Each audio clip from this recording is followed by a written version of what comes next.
What is up, everybody? Welcome back to yet another live stream. Yes, my name's Lewis, also known as Mr. Camera Junkie, and this is episode 132. Make sure I got that correct because it's so many things have been going on this week. So, yes, episode 132. That's 132 consecutive weeks of the Camera Junkie live stream. And as always, I'd like to thank you all for taking the time and spending it here with me. If it is your first time here, hi, my name's Lewis, also known as Mr. Camera Junkie, where I remind you to upgrade your skills before your gear. And with that being said, please introduce yourself into the comments down below so that you can get the nice Camera Junkie welcome from the Camera Junkie crew. All right, and with that, this week we're going to be talking about the WWDC 2023 recap and all the amazing things that Apple basically has been talking about and released or is soon to be releasing, and all the announcements. So right away, let's get to it. All right. Well, first thing to mention is that we are now going to be having a new version of iOS, or version iOS 17, and that's going to trickle down through a lot of the different platforms. Right away, we're getting iOS 17 for the iPhone, and it's got a lot of amazing features that are going to help out in the everyday, day-to-day. There's so many things about this presentation in this worldwide developers conference, and some of you might know, but if not, get ready for it, because there were so many things that were now made available to us. When it comes to iOS 17, I just highlighted some of my favorites of the things that are now available or soon to be available with the new iOS 17 drop. One of them is called Name Drop. And Name Drop is now an easy way to share contacts with anyone that you might, be associated with. So when it comes to dropping contacts or sharing information, all you have to do is basically bump phones or just get them within the vicinity, and you have the ability to actually transfer the contact right away, which is going to make that social interaction so much easier. Another thing about that is that you have a personalized contact information or a personalized contact picture. How you doing, Kathy? Thanks for stopping by as always. Wow, this is the first time in a long time that the captions are the right size and I don't have to resize them. So good for us. Okay, continuing is the personalized contact image or information. So when you're using this new airdrop feature to share your contacts, you already get to choose your photos, your information, and how that is going to look, lay out the whole thing to make it that much more personalized when you are sharing your contact, now using the new feature called airdrop or name drop. AirDrop is also getting an upgrade when it comes to basically throughout all the platforms, which is that now you can start airdropping a file from phone to a computer or to another phone, or maybe even from an iPad. And when you're actually dropping that information via airdrop and you were to kind of leave the vicinity, it will continue to actually transfer that data through Wi-Fi. And I think that's gonna just be a game changer, because if it also starts using Wi-Fi at the same time as the Bluetooth and the other connections that it's using, it might even transfer the files that much faster when you're within the vicinity as well. But just in case that you are separated for whatever reason, you have the ability to continue to transfer the files via Wi-Fi with new upgrades to the airdrop. And one of the last things for the iOS 17 for the iPhone is the visual voicemail. So now if somebody were to try to call you in FaceTime and you don't have the ability to answer the phone, not only can they leave you a voicemail, but they can leave you a video voicemail or visual voicemail, allowing you to see the situation that they wanted to share with you, and give you a little video clip. to go along with it. So I think that's pretty cool when it comes to voicemails, because personally I really don't like listening to voicemails that much, or let alone like those voice messages, because not a lot of times I have the ability to listen to something, just like I wouldn't have the ability to pick up a phone call. And with that, one of the like amazing new features is that now there's like dictation for both your incoming voicemails and those voice messages that you might receive through your message system. So you could actually see a visual representation of the voicemail that's being left to you when you don't have the ability to pick up, just in case it's like some dire emergency. And if it is that it reaches that level of escalation, you have the ability to like cut the voicemail in half and pick up, kind of like our old school answering machines. And kids, if you haven't heard of an answering machine before, Google it and you'd be surprised. So kind of like you would listen to a conversation and to the message being left, and if it was, you know, important enough, you'd have the ability to pick up during the middle of the recording. You now have that ability to do so in the middle of the dictation while they're leaving the voicemail. And also works the same for those voice messages in chat, that now you'll get a dictation underneath it, allowing you to read the voice message if you don't have the ability to listen to it. And all those things are going to be trickled down. There's updates for iPad OS 17, right? Because there's uh, giving you the ability to put widgets everywhere, like a lot more customization. Excuse me. And excuse me.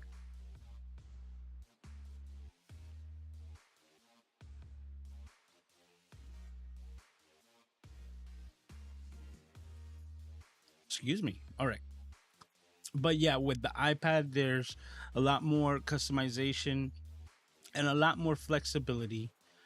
Another thing is that we also getting an update to Mac OS, and now the, you know, this version is going to be called Sonoma. So Mac OS Sonoma, that's also going to implement all of these features that I mentioned to work across all the platforms. Another thing that Apple came out with as far as software goes is the new adaptive audio for the AirPods. So for those of us who actually have the iPod Pros, I think the version 2 is the one that's actually getting the upgrade with the adaptive audio. I got it right here, guys. Excuse me. It has a new adaptive audio, which is kind of like the noise cancellation, but this adaptive audio could determine the type of sound that is being emitted to see if it allows it to pass through or not.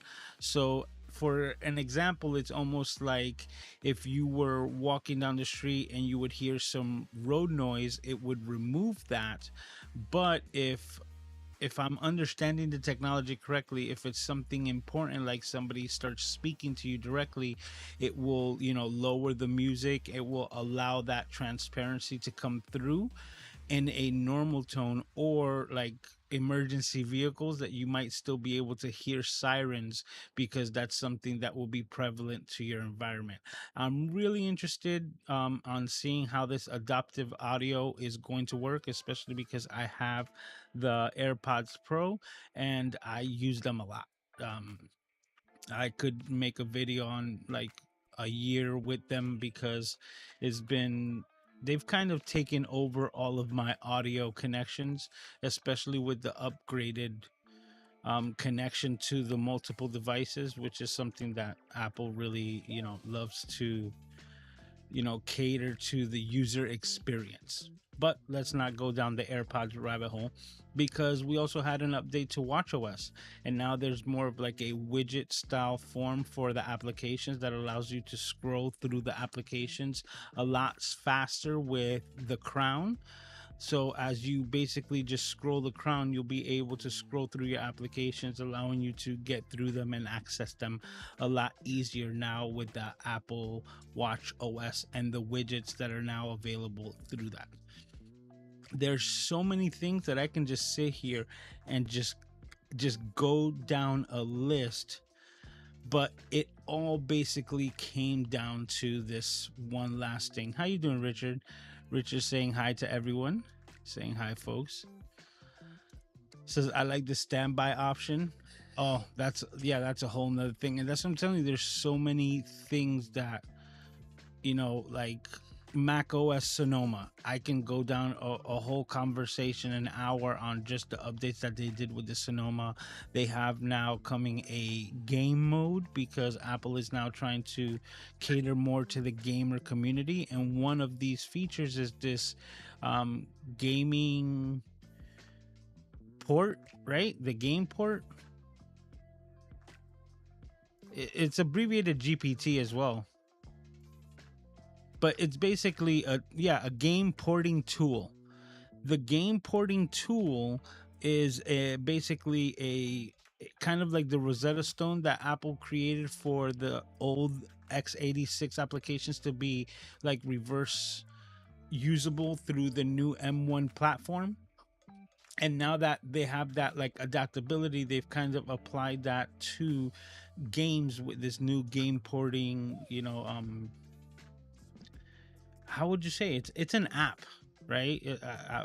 That's all I would just say. It's an application that allows you to port in Windows based coding games and give you the basis or the starting point to be able to bring the gaming aspect from the PC world over to the Mac. Now, this is just a start because it's not an end all and fit, be all, because you might be able to bring the games over and that might work perfectly if it's a standalone game, or basically saying like a one player game, where you don't really have a lot of online interaction. Because the one thing that Apple is still needs to work on is that there's a lot of anti-cheat softwares and applications that go and run side by side with the games when you're in the online experience to keep everything on a level playing field. And because of this, those like, parts of the games or those add-ons is not what's really available yet on the Mac side. But they have, also opened up the new Metal 3, API, I believe, to be able to bring in the higher end games, and one of them being Death Stranding, which is a big, Hideo Kojima game that it looks really good. And now because of the slower game pace, or the slower pace of that game, it's easily to be brought over it in its highest quality and playing extremely well on the Apple M1 platform. So all of these things are just so many things to look forward to in the future because they're putting their foot in the right direction. But all of this is to talk about the one main thing that got my eye, hint, which is Vision Pro. And if you guys did not you guys most likely have heard about this already. I would love to hear your thoughts and opinions. And if you have any questions, that I might be able to give you my thoughts and opinion, because I literally see this as such a revolutionary device for so many things. Now, there's people who kind of feel that they are a bit scared of this dystopian type of future that Apple has now given us a brief glimpse of, which I don't see it, I guess an eternal optimist, because all I see is the positivity in so many aspects. And maybe it could be just more towards my life, but I'm also going to share my thoughts on why I think it just extends more than just for my own personal situation. Paul's in the house saying what's up to the fam. He says Vision Pro is going to unlock so much. Absolutely.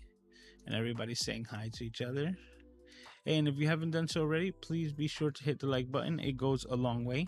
Well, now, with that Vision Pro, first thing to talk about that is that this is the Worldwide Developers Conference. So the first thing to be brought up is Vision OS, which this is going to be a whole new way to interact with an Apple type of operating system.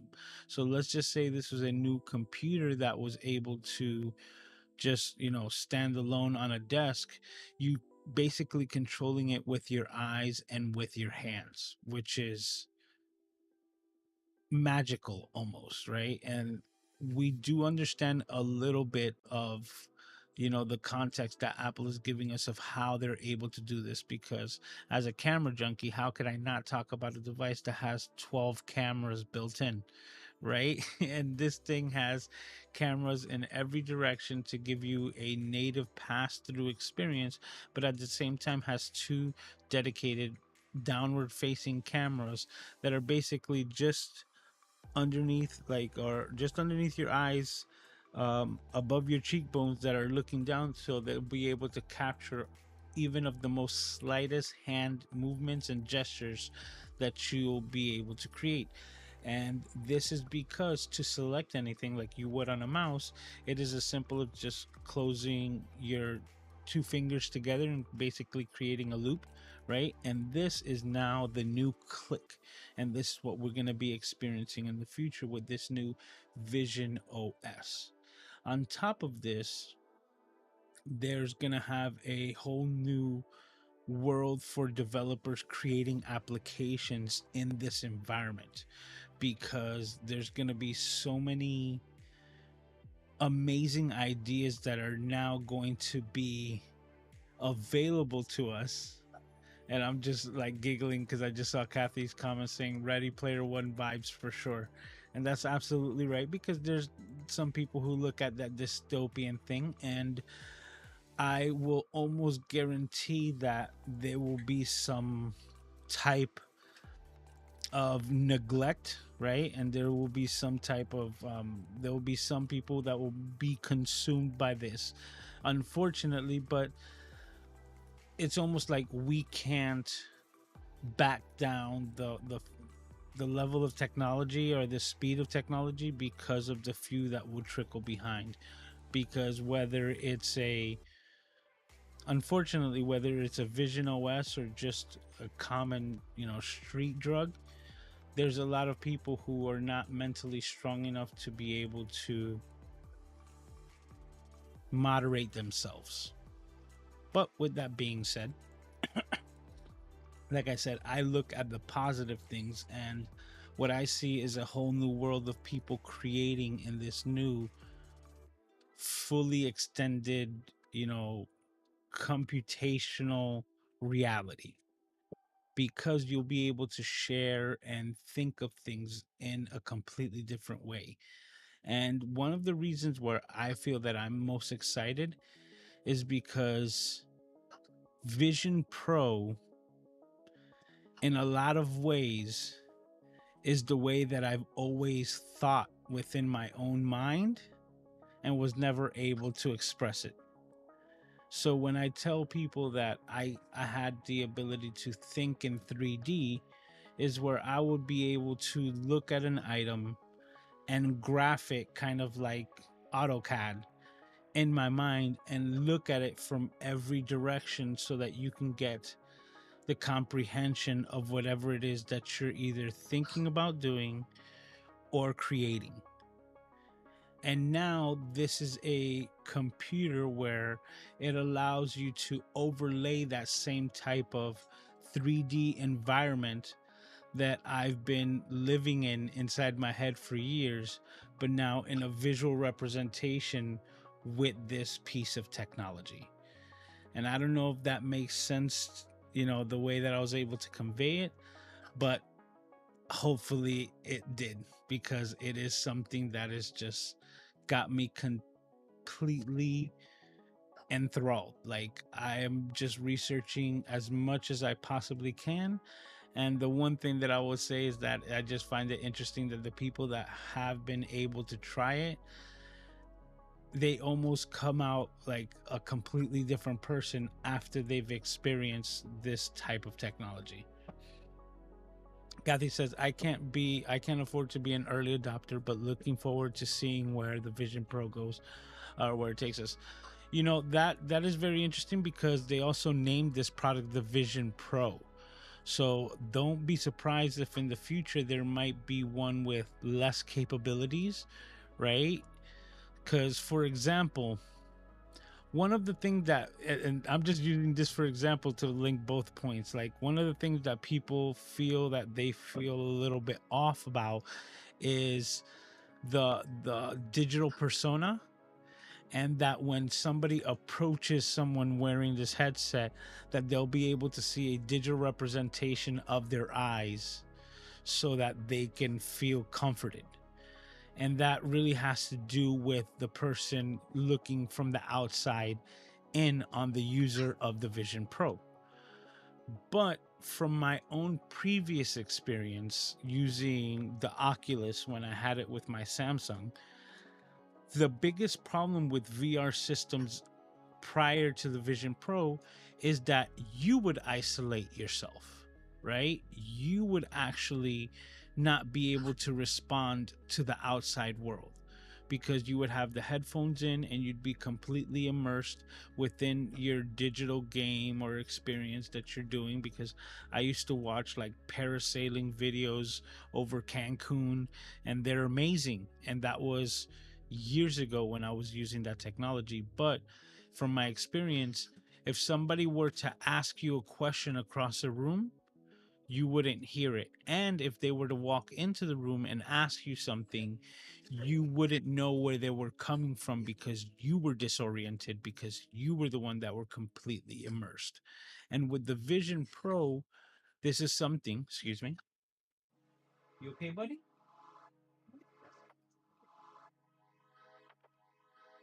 Okay.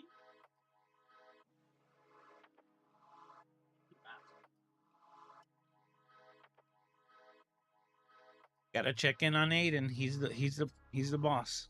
Okay.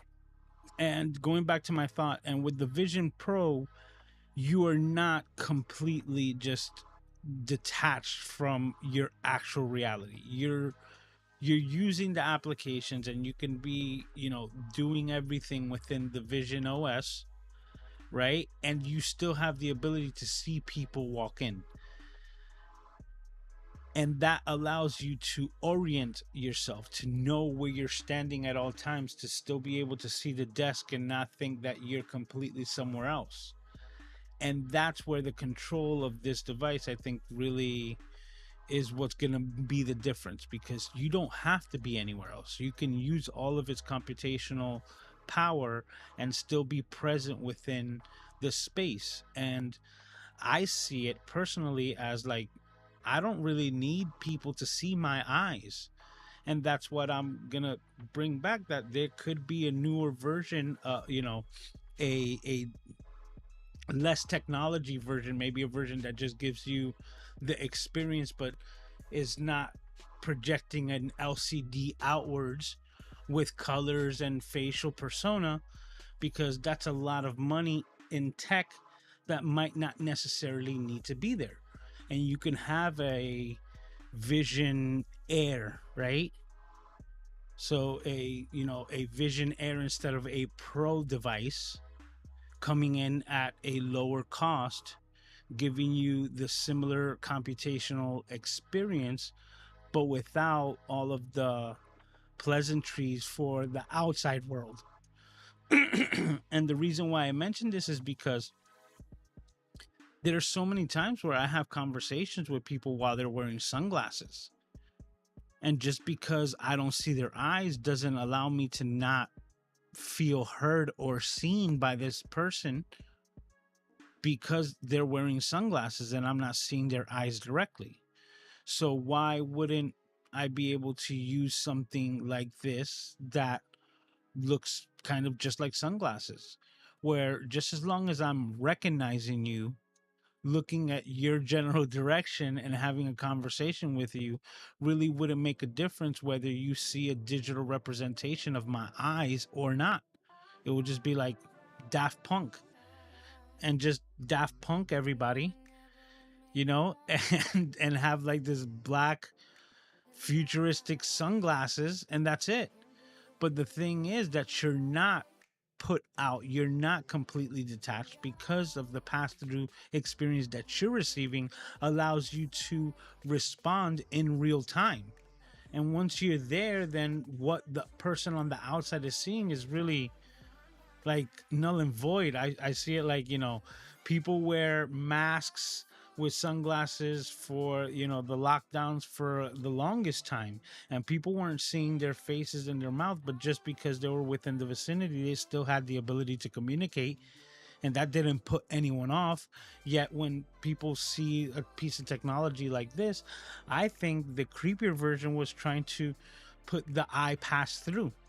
But that's just me. Regardless, it's a piece of technology that's there, and take it or leave it, but it's up to you as well to utilize that aspect of it, because I doubt that there wouldn't be a way to use this device without creating a digital persona, right?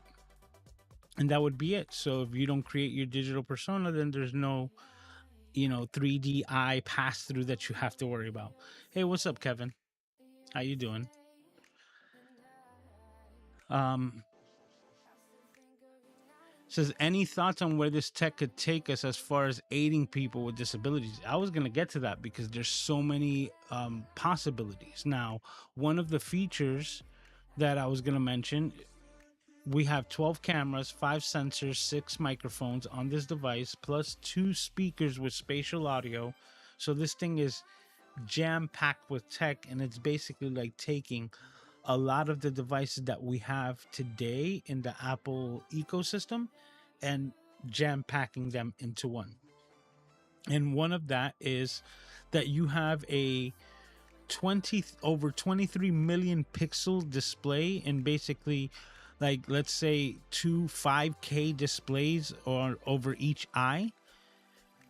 They were able to nanotize LCD pixels when we thought, Retina display was amazing. The fact that we had no screen door effect and we could not see the lines between the pixels. And now, because it's even closer and even that more refined, they were able to fit 64 pixels in the size of their current iPhone pixel, which is bananas. So now, in the form of accessibility, you have people who might not have the best vision from far or from close. And now you have the ability to have them have a device that has all the cameras capturing the world in 4K plus, and now have them the ability to get the perfect size of magnification in anything they're doing. So imagine someone who has vision impairment and now is able to pick up a regular book and basically have a floating magnifying glass over their book as they're reading it, instead of having to get like another set of prescription goggles.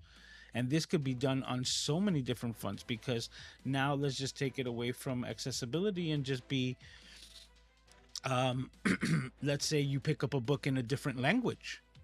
Now you have the ability to, translate the text in real time. And the way that the computing is going with, large language algorithms, right? With these new, AI types of technology, it could be to the point where you can just go page from page on a book in a completely different language, and not only will it translate it, but it will read it to you, kind of like an audiobook. And how can that change? You understand? Because you're gonna have basically the world at your fingertips. And what I see is a world of someone being able to take this device with them to a completely different country and not really need a guide, because this will now allow them to put this on, check their surroundings, and have these real-time translations happen on the spot. Where, like I was mentioning to Paul, where you could actually see someone or see a building, see the sign and say like, oh, this is a sushi restaurant, and get like a Yelp review underneath it to say, this is the best sushi in all South Japan. And you're like, now I know where I'm going for lunch. And these are just the simple everyday tasks, and because this is an actual portable device is what makes this like next level, right? Think about this. All other VR, AR type systems right now are basically tethered to your location. You have the ability to play them, and everyone's saying like, oh, you only have 2 hours. Because anything that anyone has basically said negative to this, I really just look at them like, really? Like that's where your mind goes? Because they say like, oh, you have the ability to use this all day once it's plugged in, or 2 hours on a battery life. And they're like, oh, only 2 hours. I'm like, 2 hours of battery life completely mobile. Do you know what that is? Like with this type of computing, that's like, okay. And if you get home before your 2 hour walk or whatever it is that you're doing, you just plug back in and now it's charging and you don't skip a beat. When comparative to anything else on the market, you're linked to a computer tower, some sort, a PlayStation gaming console. You're stuck to your environment. You have either cameras looking at you to represent your location, and you're completely immersed in this VR system where you cannot really see any pass through to the real world. So if a dog were to walk in, you know, like into your area, into your safe playing space, you can kick your dog accidentally because you do not see your dog and neither does your system, right? Where that's where I see like so many changes where all of these systems you've always been tethered, and you might have unlimited power, but you have unlimited power within the safety parameters that you allowed your system to know that this is your safe playing area. But at any time, like I could be using this and say, you know what, I want to go out somewhere and then park and take my entire working environment with me in my vehicle. And as soon as I park, I'm able to put this on, sit in front of the beach and edit videos, because that's one of the things that I can't wait to do. Like just edit videos on the biggest screen on the beach in the most amazing 4K quality.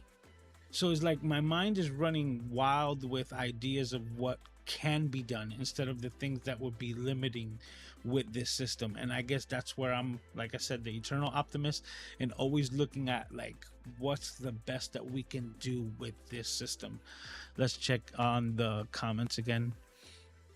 Kevin says, it isn't that somewhat what the pro meta version does with the see-through? Not sure. Well, I just understood the question, and let me repeat it. Isn't that somewhat what the pro meta version does with see-through? And I've heard about it, you understand, and I've researched the see-through, and it's not the same. If you've ever seen, you know, Dr. Katz on old school Comedy Central, there was this animation called Squiggle Vision, and that's basically how you see your pass through. You're also telling it the parameters of your desk and the certain things that you want to select to allow the to pass through. And excuse me, let's get some water now.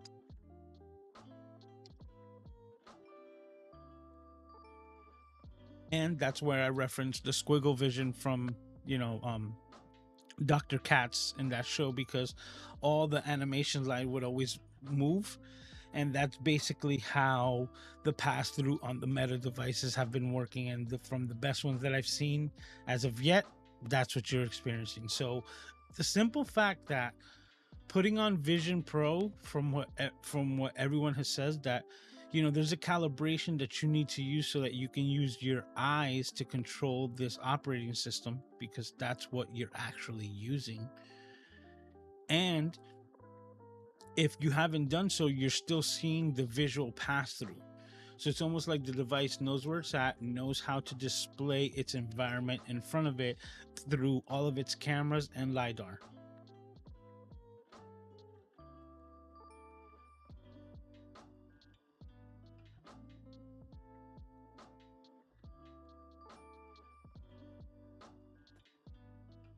Okay, so you have this system that I was just going to reference, is that once you put it on, you're actually seeing your environment, but the Vision OS isn't yet active.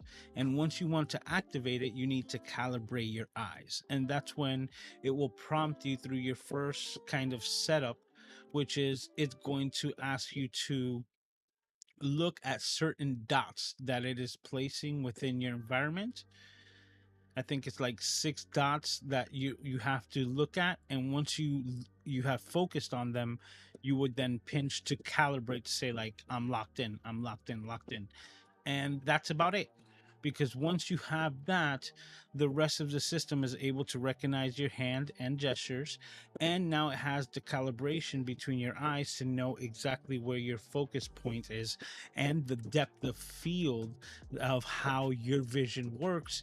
And through a new retina like scan, which is next level, um, this retina scan is how you authenticate your purchases and everything like that. So you can't simply just grab my Vision Pro and start using it and start experiencing my like desktop or my environment, because you would be completely locked out, just like any other Apple device that security is priority.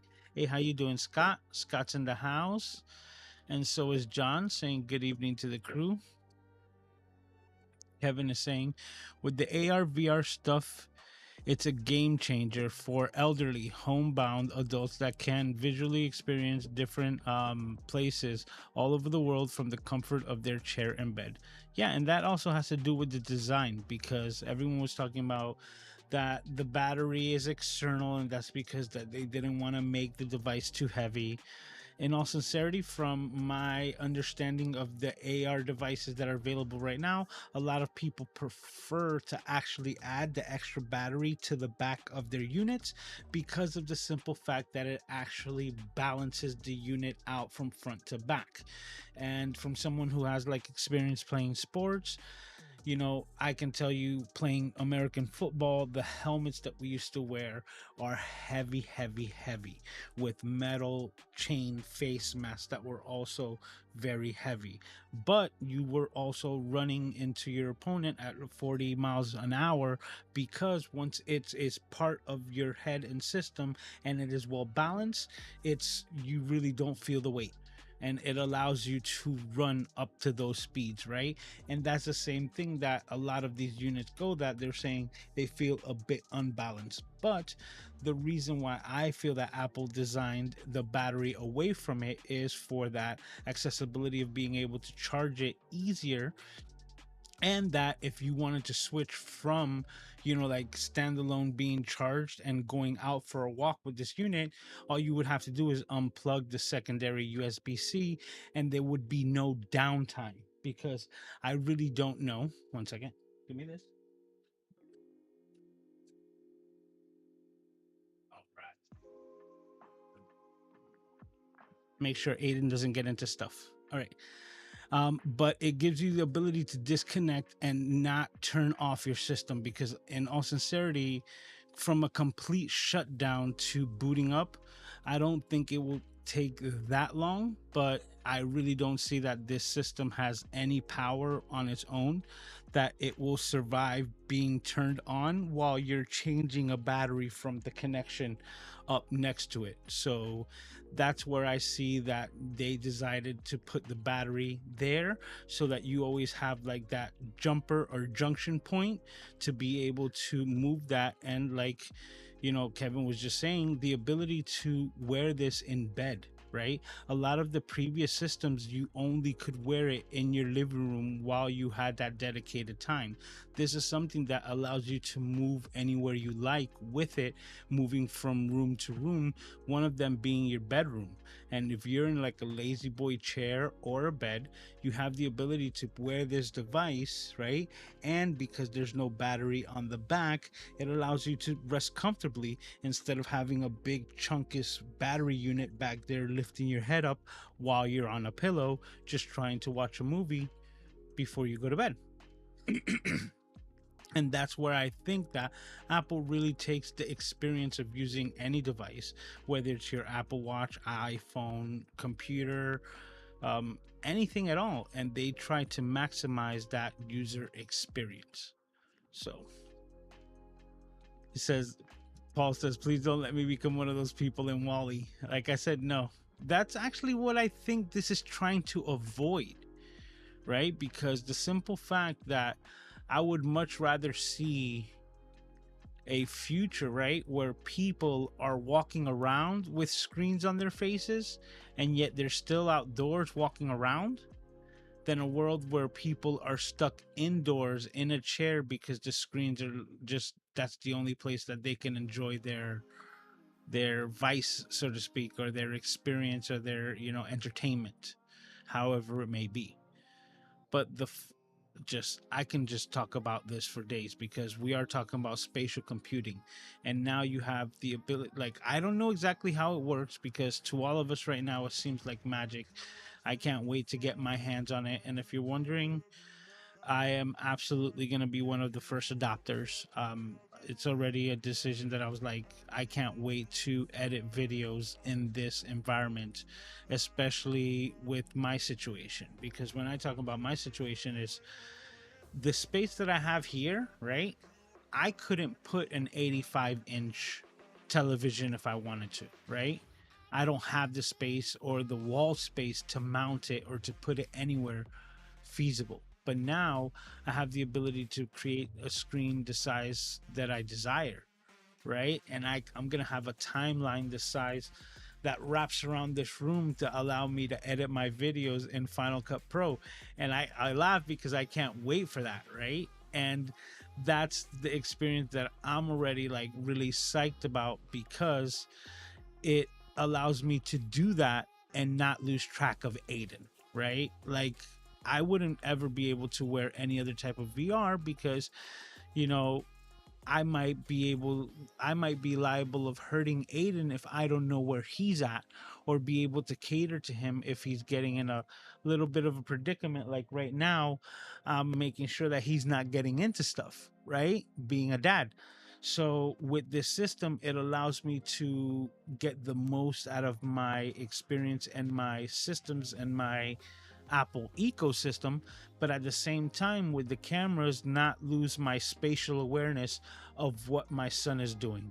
My ears are not completely covered because the spatial audio is an external device that allows me to hear my environment. So if things were to change in my vicinity actively, I have not lost touch of my senses because I'm completely engulfed by a digital representation. So there's so many benefits for me personally, which is why I can't wait. And one of them is 3D video and recording. So not only can you do 3D video, you know, entertainment like the new Avatar movies or anything 3D that's been created before this point in a whole new different way, but you have the ability with all of these cameras, lidars, spatial detectors, all of this stuff to record a new type of experience, which they're calling 3D, but from everyone's explanation, it seems way more than 3D. It seems like reliving an experience. And some people said that that was the most eerie part, right? Because they were witnessing somebody else's life experience. And when they were experiencing it and it wasn't anybody that they recognized and that they knew, the term that got thrown around a bit was that they felt like a ghost, because the experience was like they were reliving a memory, not a video, not a 3D video, but reliving a memory and not being able to partake in it as if they were just a fly on the wall, but seeing it in its entirety and experiencing something that wasn't anyone that they knew. Now, I think that that would totally change when it's your own family, right? When it's your own loved ones or your own experience that you're recording with this.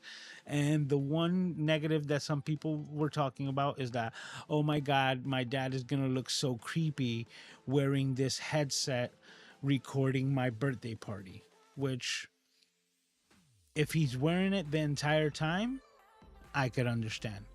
But at the same time, there's not much difference than in 1985 having your father record your birthday, candle celebration with a big JVC camcorder to get it on his VHS tape, and this big piece of tech that a lot of people were put off and still feel a bit put off on whenever you see a camera.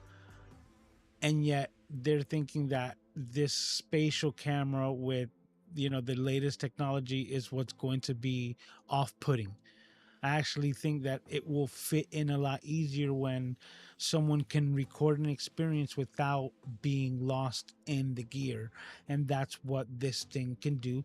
But at the same time, I also see the gap in that in this ecosystem, so to speak, where I don't doubt that Apple is already in the works of creating a 3D spatial camera setup or rig that you can just basically handhold like your iPhone, or if not, update the camera arrays and setup within iPhones and iPads to be able to record this new immersive like 3D spatial recording.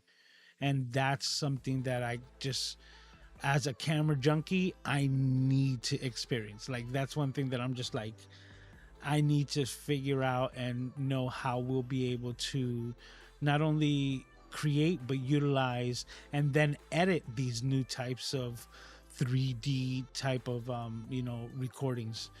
Like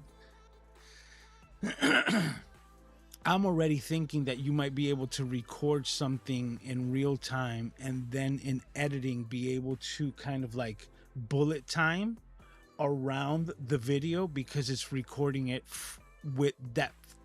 So if that's even a possibility, like what that can mean for like the type of creation that you're making in the future, is like there's gonna be ways of compressing a 3D spatial recording into 2D to be able to represent it in that way, or maybe into a 180 type of field where even though it's then recorded, you still have the ability to look around the environment, very similar to what we're dealing with VR in today's day and age. Let's go back to the chat. Kevin says, I wonder if you'll be able to change on the go via power bank like you can do with MetaQuest. Absolutely. And that's what I was saying. That's why I think like that they made it with that external battery, because within a year, I would say you're going to see some kid or a video of someone who decided to go and experience New York through this new Vision OS and see and record everything in that aspect by just carrying a huge battery bank in their backpack and connecting a USB-C to their battery and just running this all day as they travel and go through subways and get all of that recorded. That there's so many more questions about it, because we also have to know like what are the limitations of the capacity of this system, because there's gonna have to have some onboard like memory, like hard drive memory. Like I have a terabyte in my Mac Studio here. There's gonna have to have a certain capacity to either run this operation but also have the ability to record this new spatial type of video, which is all the questions that I have rolling around in my head. What type of codecs are we going to be running with this? How big are the file sizes? There's so many questions that so many questions that I do not have answers to, and that's why I'm just like striving and researching as much as possible to see if I can get a little semblance of what is to come. But definitely first adopters, and that's gonna be either a section here on the Camera Junkie channel, or I was also thinking that, you know, my previous Mr. Fix It, you know, that's kind of based on my iPhone experience and repairs and all that. I might just rebrand that aspect and use that space to put in as much information and videos excuse me, in that space, and videos of what I'm going to be doing with this new piece of kit, because this is so revolutionary. Like the Meta Quest, you have controllers, right? You have to have hand controllers to navigate, and this is just basically the unit is it. And that's where, like, I'm just looking at this and I'm like, the productivity, right? The fact that not every phone call that you get is a FaceTime call, right? So imagine that I'm here working and I'm editing Final Cut Pro and my phone were to ring, and when I look at it I can answer it, and because of the spatial audio and basically like the pairing of like the Bluetooth systems, I'm now listening to my phone call, but it's not consuming my entire aspect, and I could just take the screen from my phone and bring it up to the left and just have the conversation while I continue to edit Final Cut Pro. And if they wanted to like switch over to, hey, I want to show you something, can you pop into, you know, FaceTime? I was like, sure. And then I just bring the file into my in front of my face and then turn on the video like a Minority Report thing. And the ability to have multiple application screens, widgets, and everything in an unlimited environment, you know, I just can't wait. I just can't wait. Kevin says, that's where the Apple device is a major step ahead, is the screen resolution. My Quest doesn't feel very high res. And that's the whole thing. Like, that's going back to like the accessibilities. Like people that have problems with vision, they'll be able to enhance their vision, right? And I wouldn't be surprised if, you know, because one thing that I just barely touched on is that this new Vision OS is controlled with your eyes. Like, that's where as well the research and the information that I've been able to find out and the videos that I've seen of people experiencing this, that's where they say it feels the most like magic. Because it's like, if I'm looking at a particular thing, right? Think about how we use computers right now. We have an extension, which is our mouse, right? But we look at our mouse cursor, but our mouse cursor is not what we're focused on. We don't focus on our mouse cursor, we focus on our destination. And the mouse cursor, we navigate its pointer with our peripheral. So for example, if I wanted to close out a particular window on my screen or open a folder, the first thing that I'm going to do is I'm not going to look for my mouse pointer. I'm going to look for the folder. Right? And as soon as I look at the folder, my eyes are going to focus on that. So from focusing on the content or the comments here, right? Or on this screen here, I will then look at this screen and my eyes will focus in on that. And as soon as I see it, I now move my mouse to that area, and through my peripheral is where I will get my mouse. And once it's hovering over my focused area, that both the mouse cursor is over that folder that I'm focused on, is when I will double click to open up. And as soon as I open up that screen, I'm no longer looking at the folder on my desktop. I'm looking at the contents within the window, and my eyes have already moved to that and automatically start reading. So now my eyes are moving substantially faster than my clicks ever could, or that my mouse cursor ever could. And that's the speed of your new computational Vision OS. It is not the speed of how long it takes you to find your mouse cursor and click over to it. It's how fast can you look and focus on that exact thing, which makes it so magical. So now if you have a bunch of windows, I'm just a red dot, red dot, red dot, red dot, and the only thing that I'm doing is this with my fingers to click on it. Now, like you and might be having, like how do you right click, how do you select your subcategories, how do you like escape and do a lot of things with this, questions that I still have myself, right? But I'm really excited to see what they've thought out to replace those types of things, or if it's something that might not even be necessary. But like everything else, Apple has like a home button on the iPhone and on the iPads and different things like that, a way to always bring you back to the base, which to me and to my understanding is clicking down on the digital crown, which is how you activate the Vision OS, but also is how you come back to the base with this system. So if it works exactly like that or a different, way in that type of form, I can't wait to see exactly what it is. But the fact that you'll be able to click with the speed or to work on your devices with the speed of your sight and your thoughts really is what entices me so much, because to me that's gonna just increase productivity to a whole nother level, just to a whole nother level. That ability to work as fast as you can visually think or point at a device with your eyes, that's going to be revolutionary. Okay, let me see. The pass through on the regular Quest. Okay, it's Kevin says the pass through on the regular Quest is squiggle vision, but the Pro is supposed to be color pass through. The color pass through is working, and that's what I've seen, but the edges are still squiggle.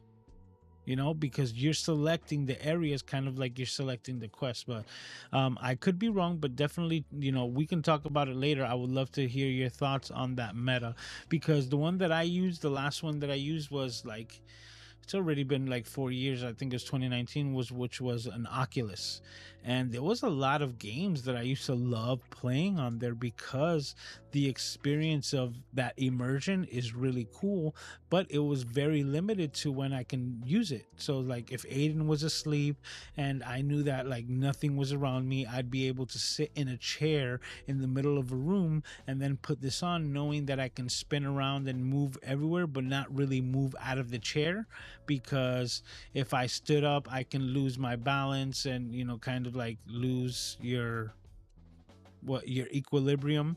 Another thing is that you had no pass through at that time with that device, to allow me to see my environment. So if I lost track of exactly where I was, I can bump myself really bad or break something that I owned, which would not be a good situation either.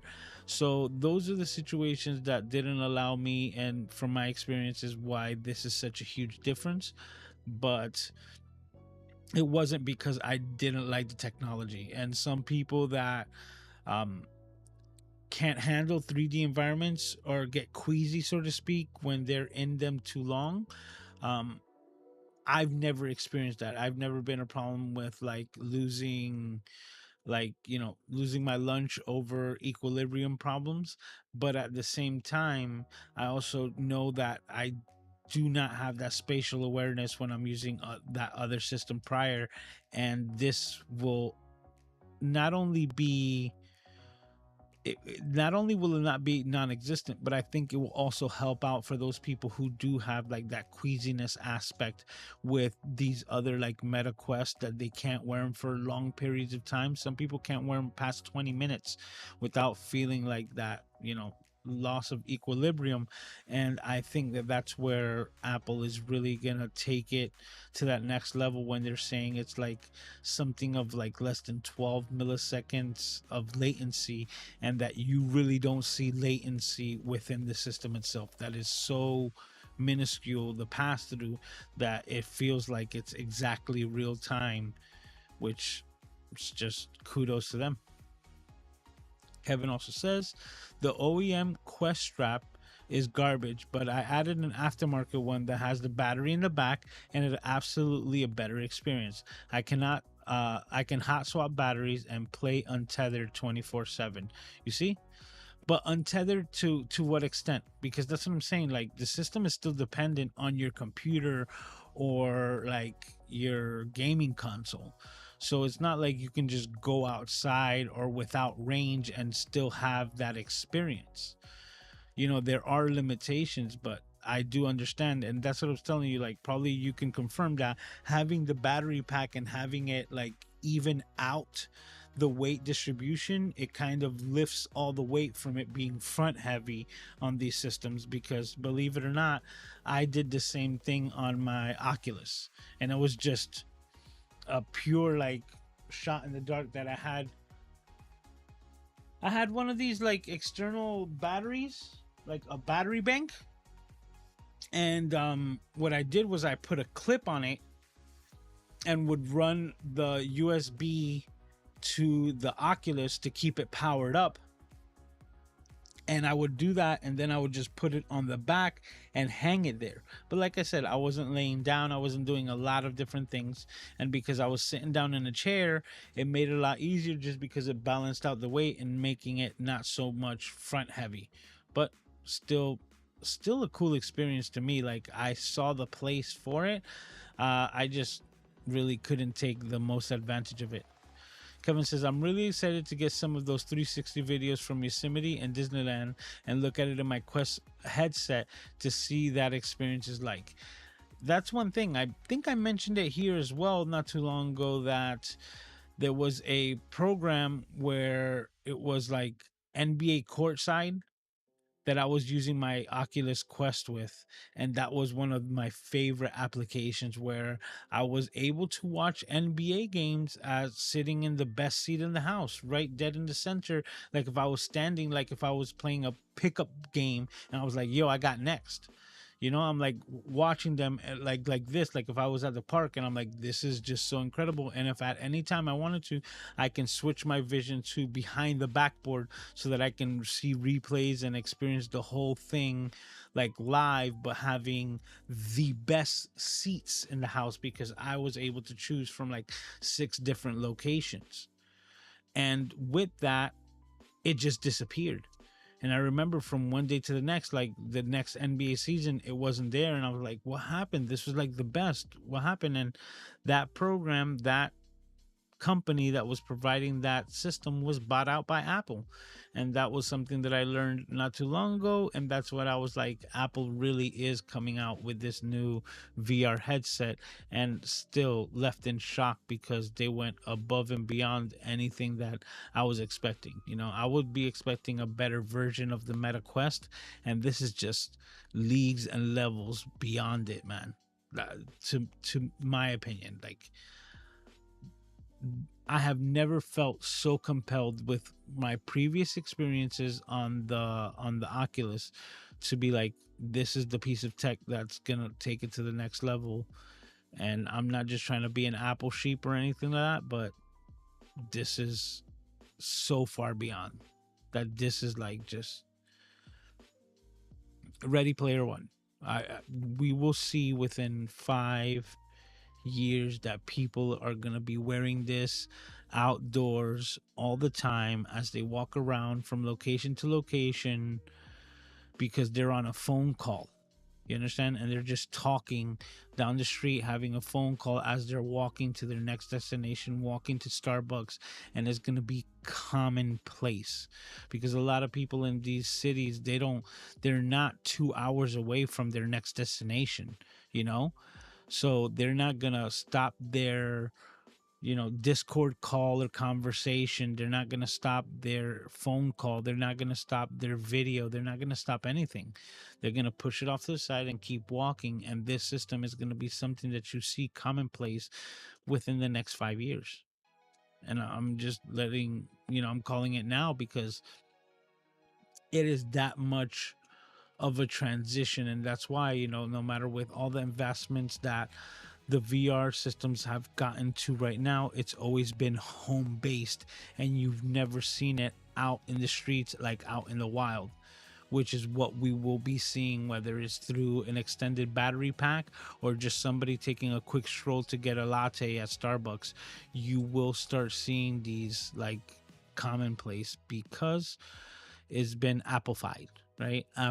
Once Apple kind of puts their foot into a market, and this being a completely different market to all of their other devices, it's just they're going to knock it out of the park. And one of the main reasons why I know that they're going to do it is that they haven't released this device. It's all the buzz, and what they have released is the software to developers, because that's what the Worldwide Developers Conference is all about, is for Apple's devices to become the best version of themselves. Is really dependent on the community that's backing it. And that's why Apple is really pushing this with, like, I just saw something here. Let me see. It says, I'm really excited about the Disneyland and what it's like. That I just saw Disneyland here again through that previous comment, and I'm thinking that Disney is on board with these 3D animations and all that. That's going to be just next level. And that's what's going to make this device the best device that it can be. Like, we're still, like, if you really look at the information and the stuff that Apple talked about in their keynote presentation and the videos released online, they really haven't shown much. They've shown their basic applications, the things that you would expect, the photos, the videos, and things like that. But as far as applications go, they really don't have any, and they're dependent on the developers now to jump on this new Vision OS platform and start creating the new experiences that are going to sell this, right? Start creating the new apps that is also going to take, onto the App Store, right? And to this new Vision OS App Store that they're going to have to create and apply that to be the new experiences that everyone's going to want to crave. But they have laid down the groundwork with this amazing piece of kit, and pretty soon they're going to be releasing the developer kits so that you can test these applications for the first few people who are really actually creating applications, because they're not just giving it to anyone who says, like, oh, I have an app and I'm going to be a creator. Like, it's going to be a pretty stringent and like vigorous examination of exactly why you want to develop for this. And if you're within the 3D space and you're app developer, then you had that ability as well. Apple Music, just everything that you have thought before that, like, I love Apple's ecosystem, is gonna be built into this, right? Like, the fact that they were talking about that iOS 17 for the iPhone now has multiple timers, right? And I'm like, yeah, and now so does Vision OS, right? Where you can just tell, that particular person, right, that create a timer for this and set an alarm for that, and it's gonna take Iris. I'm gonna start calling her Iris, because that's just taking the S and putting it to the back, like Iris, but in Spanish that's Iris. So instead of calling her by her name, we're gonna call her Iris, right? So Iris, when you say, hey Iris, you'll be able to have a much different conversation and experience with that as well, right? The way that it will actually become a personal assistant to the nth degree is just next level.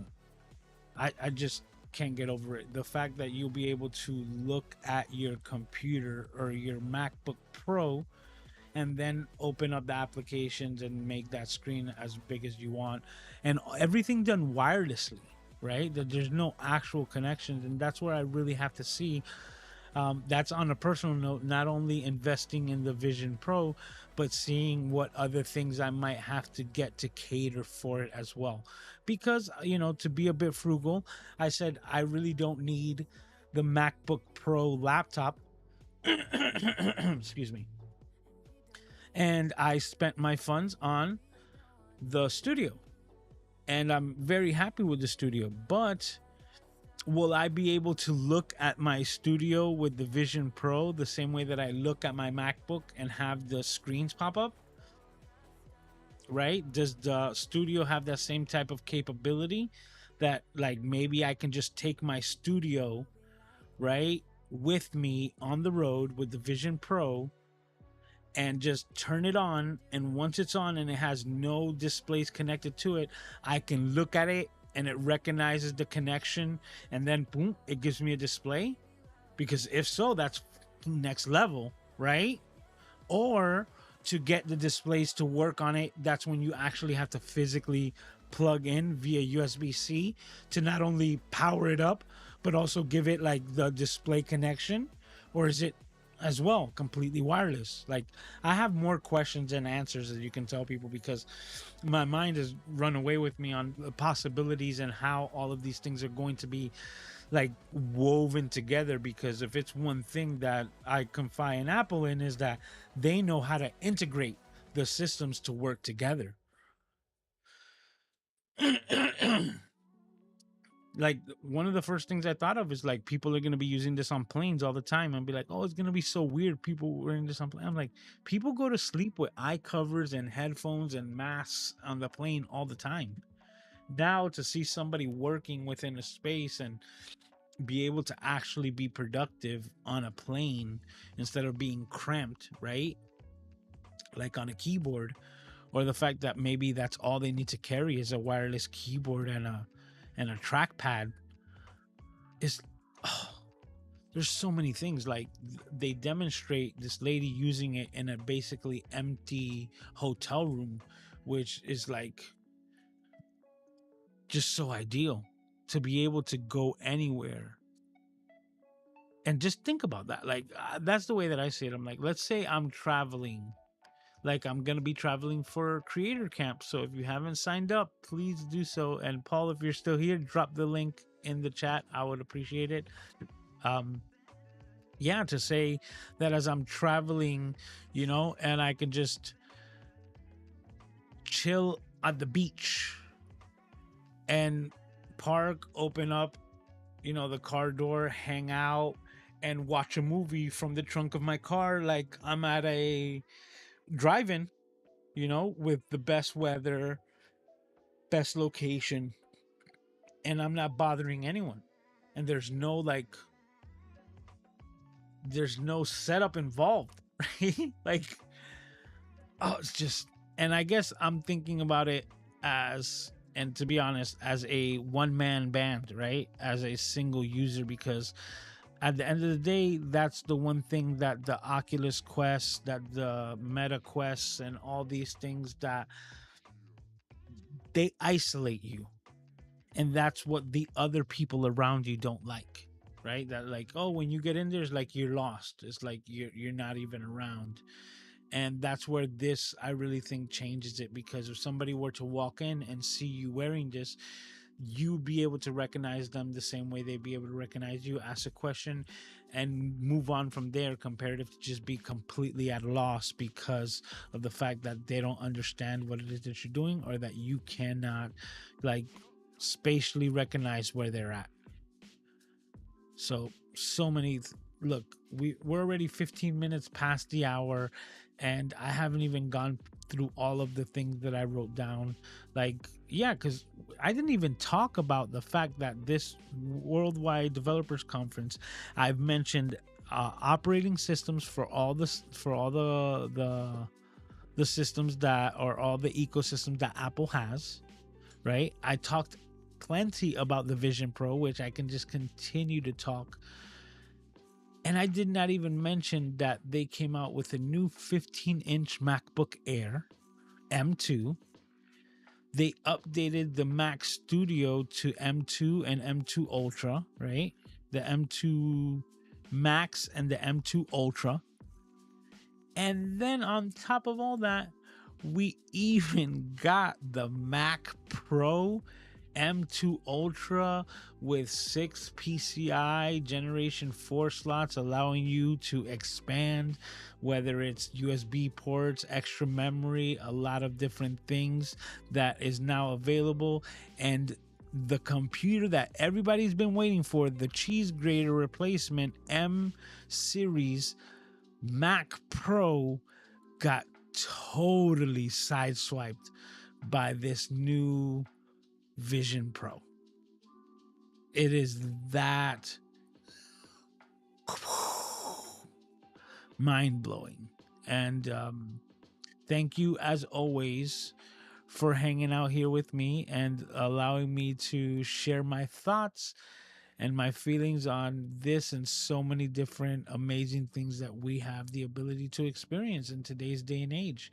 You know, we're talking about 4K and 8K and all these things with cameras and that. The next thing is 16K. And here comes Apple and goes, how about 4K 3D? And it was like, so I can't wait to get my hands on this. I can't wait to find out what we can create with this.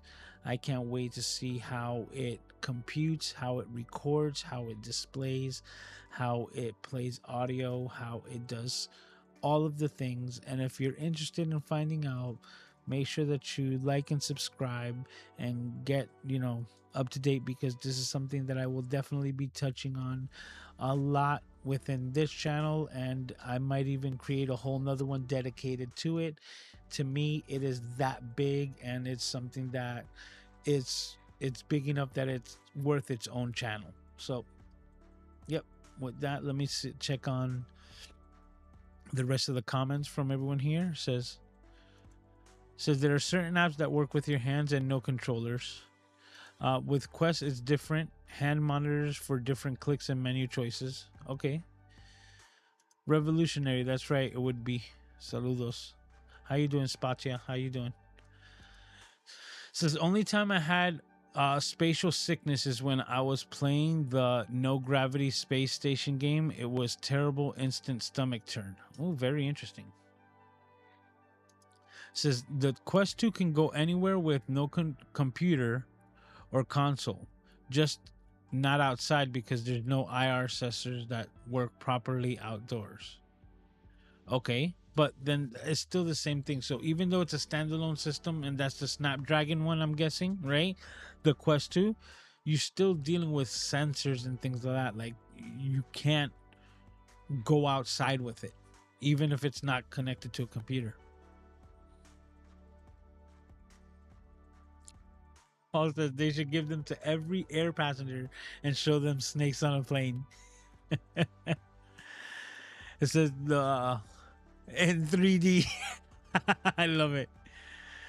Says, can you imagine the cleanup from that? Exactly. And Kevin says Apple brings new tech to the masses. Exactly. Like, for example, AirTags, right? AirTags was something that was already available through Android and Google, but as soon as Apple made AirTags, it was all over the news. It was like, can AirTags be trusted? People are going to be using it for stalking and all the negative aspects of it. And that's not the camp that I live in, right? I live in is like, how are you going to use this tech? Because that's what it comes down to, right? And I really doubt that the people who are the most negative in this world are either listening about what's happening with Apple or care about this technology. So I do understand this aspect, but I could be wrong. In that sense, I'll just leave it alone. I say I stay positive and I can't wait for this piece of tech because I'm going to be putting out all the great things that we can do with this new spatial computational vision OS, and I'm here for it. Hey Shells, how you doing? Saying hi. Yep, and everybody's saying hi to Shelly, saying hi to Paul. It says always more questions, right? There's so many questions. And thank you, Paul, for dropping that in there, saying grab your creator camp passes. So yeah, that's one thing. And now the next camera that I'm gonna get, one way or another, for sure, is gonna be this a 360 camera, right? I've been slacking on getting my hands on one to see exactly how they work, but for the various things that I'm doing, Project Car Junkie, all the other things, right? Like I can't wait to have a 360 camera. I can't wait to utilize this 360 camera. I'm gonna be recording so many landscapes on my vehicle as I'm driving from state to state, because that's the one thing that I forgot to mention about Creator Camp. I will be driving from Miami all the way to Massachusetts over there in Amesbury. It's a 1,500-mile trip each way. So I'm going to be driving over 3,000 miles at a minimum. And I'm going to be using one of these 360 cameras to record as much of it as I possibly can. Last year when I did it, I drove through so many beautiful states. And one of the ways that I did it is that in my GPS, there's a feature that you can set to avoid highways, right? And you can put to avoid highways, you can put it to avoid tolls. And the more of those, kind of restrictions that you give it, it's going to find those back roads and those winding roads. And I drove through New Hampshire last year and it was beautiful. It was so nice. I have so many videos on my iPhone, but they're limited to the times where I could either stop or just grab it to record while I was driving. And now with, like these, like Kevin just put up here, says, love my 360 X3.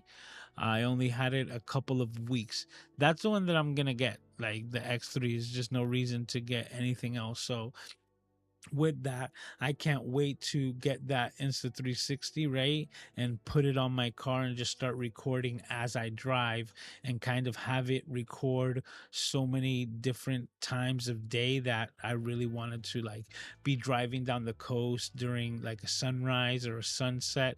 So many different possibilities that you can do with these cameras. And I guess we got to talk about it, seeming that you've had one for already a couple of weeks. I always talk to Doc about his and stuff like that, and I know what these cameras are capable of. I just need to get one in my hands and start creating with it myself.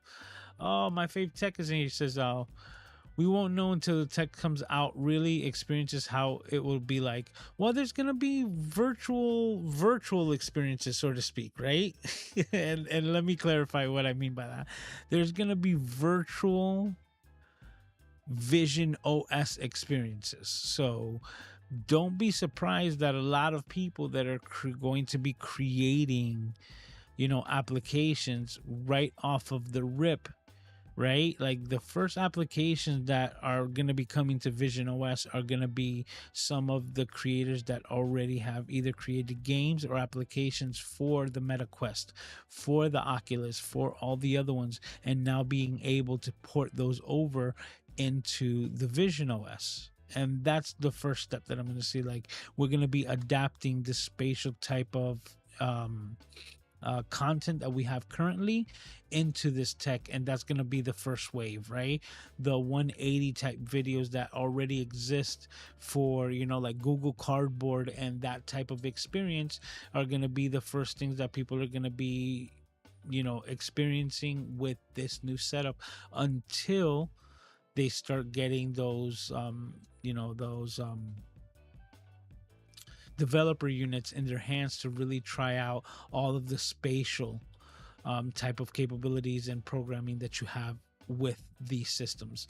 But like I said, the first thing that we're going to be seeing is we're going to be seeing an adaptation to what's already available over to that. And it's really going to be dependent on those developers who are going to be creating those apps. So the virtual aspect that I was just referencing is that don't be surprised if you see developers creating Vision OS applications on a Meta Quest, because they do not have the ability to get their hands on the Vision OS or a developer unit, but they're still one that have been trying to create an application for the Oculus, for the Meta Quest. And because they already have that system in hand, that's what they're going to use to build the program, even though they're going to port it over to Vision OS. So hopefully I was able to clarify what I mean. So even though you're not seeing the pass through and the Vision OS through Apple's hardware, you might still have the ability to write the program for the application that you want to create using a different type of either Meta Quest or Oculus type system that already exists in the market, to allow you to somewhat see the layout or start building the foundation of your application for this new operating system. It says, my favorite text says, which 360 cameras would you recommend to use for this trip. The one that he just mentioned, the Insta360 X3 is the one with the big screen, but there's so much functionality. Like, it in itself is already waterproof and like shock proof and a lot of different things. Another thing about it is that you have complete control with your smartphone. So even though it's recording internally, you have the ability to download directly to your phone so that you can start editing or, you know, airdropping to different things. You have the ability to turn it on and start recording completely from your iPhone. So for example, like if I were to have it, you know, mounted on the top of my vehicle, right, I don't have to be running it indefinitely until the battery or the memory card kind of fills out. I can like record it for a moment, and after maybe like an hour of like time lapse of me driving, I'm able to shut it down and stop recording, complete control through the iPhone. Then maybe 40 minutes down the road, after like a road stop or something like that, as I'm driving, I can just basically say, you know what, I want to record this aspect right now. And instead of getting out and having to like reset it up on my vehicle, it's been up there the whole time. I can just turn on my iPhone, open up the application, turn it on, and start recording it, start broadcasting it to my phone so that I see exactly what it's recording, even though it's recording 360. So it gives you the ability to, you know, fix it in post or select what you're going to use in the background. It has built-in time lapses, so even if it's like just saying, you know what, I want a time lapse for the next hour of me driving, I can literally set it to record just a time lapse, and then it already has that in a complete finished file once I'm done that hour of recording. So many possibilities, but if it's one that I would recommend, it's that one. Insta360 is a great company, and they have a variety of different ones, some that are modular that have the 360 but then give you like the front facing camera and things like that. One downside about the modularity is that the batteries don't seem to last too long, and you would have to carry like 3 or 4 because of the extra modularity. And this Insta360 X3 is the best one when it comes to battery life and functionality in an all-in-one system, for my opinion. Paul says he has the RS1. So you see, the RS1 is the one that's more modular. I would ask you, like, how is your battery life? Because from what I understand, that's the one negative on it, because it's a really cool system, and I like that it's like square like a GoPro. But for my use case, I like the system on the X3. Like that's the one that I'm gonna get. So that's where I'm gonna put my money. Says the 3D mapping tech is super powerful, and the opportunities are endless. It's so funny because I'm reading them off of the teleprompter, and sometimes when I click on it, it shows the time over it and it blocks the words that I'm trying to read. Okay, so yeah, 3D mapping tech is super powerful, and the opportunities are endless. Cool. But guys, thank you as always for hanging out. I can talk about this camera, so many different cameras, until tomorrow easily, you know. But with that, Paul says he has several batteries. Exactly. I said 3 is the minimum for it to be a functioning system.